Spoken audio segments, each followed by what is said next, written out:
Okay, g'day. Welcome back. This is the next video in my series on World Chess Championship blunders. Last time we had the first match between Alekhine and Euwe, which Euwe won to become the chess world champion in 1935. And now we have the rematch in 1937. Like in 1935, this was a 6 wins, first 15 points type of affair. And it was won by Alekhine after 25 games. Just quickly go to the layout here.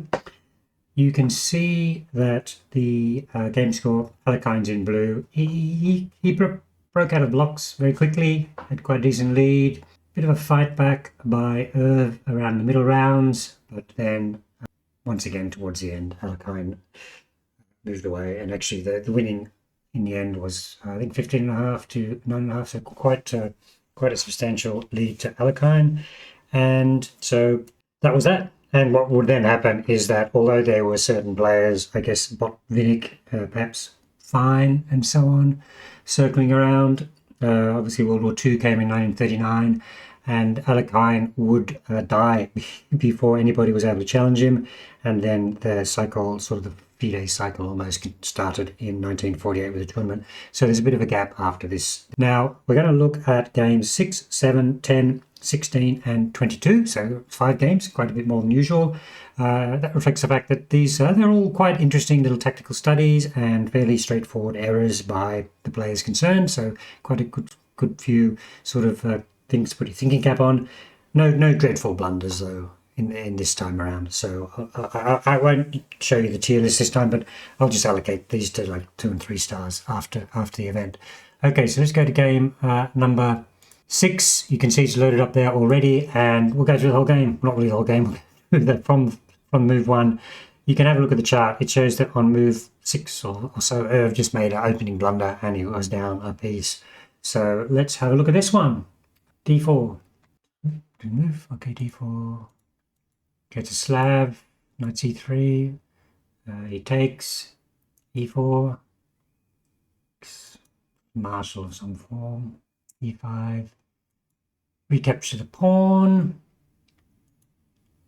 So now take the D pawn, and this is a weird position already. Knight F3. A bit weird, isn't it? I mean, the continuation, perhaps normal, I don't know if it's normal or not, is black can either develop or black can take the knight off.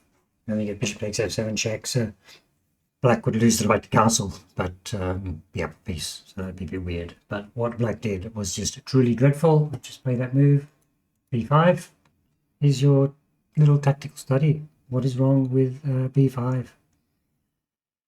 Okay, I assume you paused the video, did some analysis of different lines, and you will realize that knight takes b5 is basically crushing, right?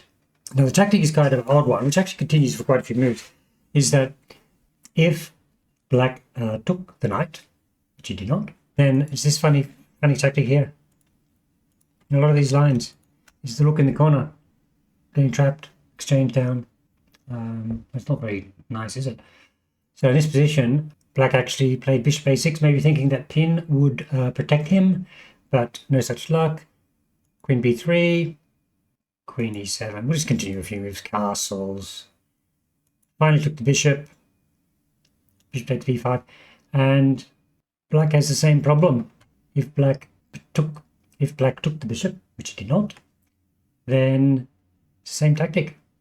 Queen d5. Goodbye, rook in corner.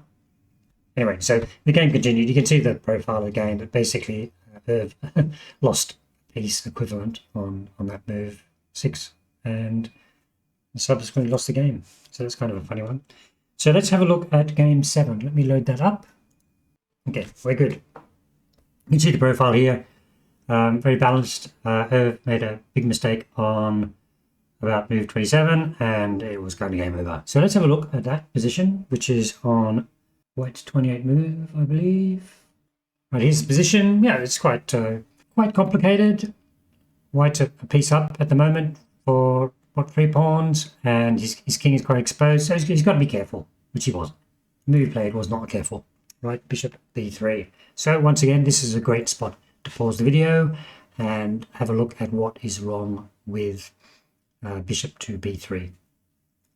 Okay, assuming you've done that, what you might notice on the board is a loose piece, possibly a loose piece could be pinned to the king, and another piece which, you know, could be possibly loose and I know it's guarded by the knight, but that's sort of the problem with bishop b3. It's really loosened up all these pieces and the second and the third ranks. So Alekhine, he plays the right move here. Rook to e2. It's a double attack on the c3 bishop, which, you know, maybe it can move. But anyway, the game's over already because whatever he does, he's got to lose out. He played bishop c3, did a couple of other moves which could have been great, which was answered by rook d3. So now what we have is we have a pinned piece, a loose piece, and yeah, there's something is going to drop. I think the other point is the knight is pinned and the bishop and the rook are attacking the h2 square. So yeah, a lot going on. It's not good. According to Stockfish, it's actually made, but never mind. So white decided to run, was the best plan, and then there are various continuations. Rook takes f3 is one of them. Now, right, you either just lost a piece or you take back with the rook, which was the game continuation. And now we check on h2. Both squares are covered, so you have a choice of king h5 or blocking with the rook. King h5 is not good, just show that variation, because h5 is mate, bishop covers that square, knight covers that square. Okay, so he didn't do that. He played rook h3. And then this is the game continuation, also seems to be engine line g5 check, and you can, you know, basically take the pawn and the rook drops. So do that, continue. I mean, the game continues, but you can see that white is in a lot of trouble. In fact, there's various mates which are happening, and, you know, at the end of it all, it may well be this bishop ends up being loose, right? So I won't continue. Actually, well, the game only continued for 2 minutes. Let's have a look what happened. So he played bishop to d1, and then black played knight e4 check, and black resigned. Okay, sorry, white resigned. Okay, so the next game we're going to look at is game 10. Let's quickly switch over to game 10. Cool. Well, what we can see is an early move 20s, blundered, and then that was the end of that. So let's have a look at the key position here. Black's 23rd move. Here's the position. White has just played g4, and then black plays knight c6, which is a blunder. Have a look at the position and try and work out what is wrong with that move. Okay, assuming you've done that, have a quick look. Alekhine found the right line. What we've got here is a knight here, which doesn't have many safe squares to go to, let it be said. In fact, it doesn't have any safe squares to go to. And by the same token, you got a queen here, also does not have many safe squares to go to. Same thing, there's no safe squares. So what black should have done, it was suggesting things like h6 to give the knight a safe square, and then the knight can move, and then eventually the queen can. Yeah, that's kind of the progression. It takes 3 moves, but because he didn't do that, he doesn't have 3 moves. So king g2, that's the first move. So the threat is trap the queen. So what black does doesn't really help. Black takes the knight. But the problem is that now the knight's attacked, and then the rook has just opened up on that file, so the knight does not have a safe square anymore, and black just gave the piece away because there doesn't seem to be any other continuation. Plays knight h5, he takes h5, and that's a piece down, and you can't really say there's any compensation for it. That's actually +4, so that was the blunder which cost that game. A bit of a theme here. I was really letting these games go. Okay, game 16. This is a more interesting one. This is a big double blunder. And I'm going to say right now that I'm not going to do it in full detail. This is the one that's covered by Daniel King in his Power Play Chess video on this blunder. So if you really want to go into this in depth, he's the guy to look at. Okay, so bishop b2 has just been played by white. And now black plays bishop c6, which is quite a bad blunder. We'll study the position. White missed it. Study the position and see where the blunder is. Let's say white played a3, game continued. But the correct continuation here was queen sack. Yeah. So let's have a look. Must take. Check on f7, forking the king and the queen. King moves. Knight takes queen. Now I'm taking the bishop. Bishop drops back. a3 holds that pawn.